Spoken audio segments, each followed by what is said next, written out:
Hello everyone, welcome back another video.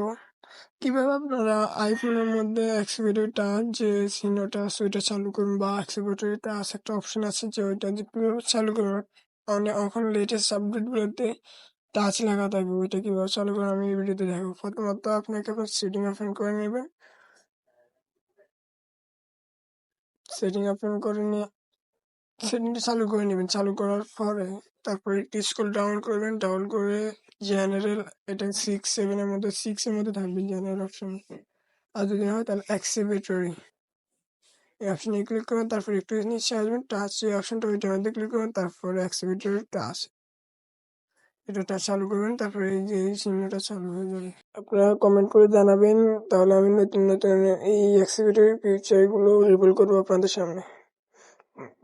চ্যানেলটা subscribe করে রাখবেন, পাশে থাকা বেল আইকন প্রেস করে রাখবেন। যদি নতুন নতুন ভিডিও আপলোড করলে সর্বপ্রথম আপনার কাছে যায়।